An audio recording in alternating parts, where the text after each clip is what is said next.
C'est un vrai phénomène, qu'on le veuille ou non, qu'on apprécie sa musique ou pas. Il y a beaucoup de critiques qui s'abattent sur Justin Bieber, elles sont justifiées ou pas, on vous laissera juge. Mais néanmoins, c'est un vrai phénomène mondial qui a commencé, c'est un petit peu, Justin Bieber, c'est un petit peu le rêve américain version post-année 2000, quoi. Hein. C'est le petit garçon qui a 12 ans, qui chante plutôt pas mal. Maman est un petit peu derrière, donc Justin va chanter à un concours, il termine deuxième, il chante Aretha Franklin, il termine deuxième, pas mal. Maman est contente, elle veut montrer ça aux amis, à la famille, donc qu'est-ce qu'elle fait? Elle poste sur YouTube. Elle poste sur YouTube et puis ça fait du clic, ça fait beaucoup de clics. Il y a plusieurs milliers d'internautes qui se précipitent dès les premiers jours. Donc du coup, il y a un petit phénomène qui commence déjà à émerger. Et puis finalement, ça commence à être remarqué par des agents, etc. On vient le rencontrer. Et puis finalement, on se l'arrache. Il y a Usher et Justin Timberlake, dont on peut établir une petite filiation avec Justin Bieber, qui sont un petit peu battus pour le signer. Finalement, c'est Usher qui a remporté la mise. Et voilà, à force de l'énorme machine marketing qu'il y a derrière, Justin Bieber est là où il est aujourd'hui, c'est-à-dire avec 10 récompenses minimum de révélation de l'année, artiste masculin de l'année, etc.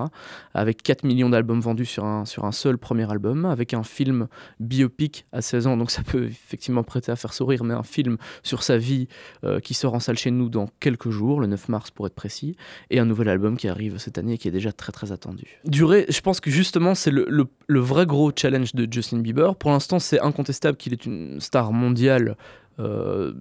Sans entrer dans le débat de savoir s'il mérite son statut ou pas, c'est pour l'instant incontestablement une star mondiale.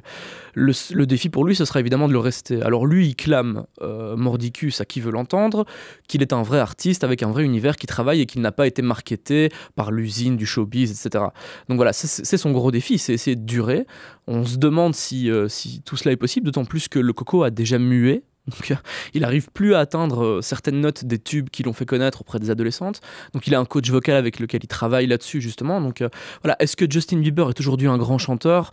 Manifestement, j'ai un peu peur de me faire taper à la sortie par une foule de jolies jeunes filles en détresse, mais je ne pense pas, très objectivement. Voilà, sa pop est efficace, c'est de la R&B un petit peu sirupeuse, mais c'est éculé, on a déjà vu, on a déjà entendu tout ça. Donc ce qu'il fait, il le fait pas forcément mal, mais ça fait probablement pas de lui un immense chanteur. Maintenant, c'est pas dit qu'il va pas le devenir, puisqu'il baigne dedans depuis qu'il est tout petit, qu'il est entouré par les meilleurs. Donc voilà, c'est un petit peu la vraie question. Est-ce qu'il va durer? En tout cas, pour l'instant, il profite pleinement de ce qui lui arrive et ma foi, il a bien raison. Il est recordman, donc il a eu 4 fois un single classé numéro 1 au Billboard 100 sans avoir encore sorti d'album. Donc c'est le seul artiste au monde à avoir fait ça. C'est effectivement pas mal. Et puis il est recordman, à mon avis, à plus d'un titre au niveau de son âge, puisque je pense pas que beaucoup de gens aient vendu autant d'albums et eu autant de succès à son âge. Et puis même Michael Jackson, avec qui on fait une filiation qui me semble assez douteuse entre Michael Jackson et Justin Bieber. Mais même Michael Jackson, à son âge, il n'avait pas une poupée Barbie à son effigie. Il n'avait pas un cocktail, puisqu'il existe le Biebertini sans alcool à son effigie. Il n'avait pas des skateboards dans les magasins à son effigie. Il n'avait pas des écouteurs à son effigie. Donc non, effectivement, à plus d'un titre, c'est un record. Puis il a quand même chanté à 16 ans devant Barack Obama. Lors de la traditionnelle fête de Noël à la Maison Blanche, tout le monde n'en a pas fait autant.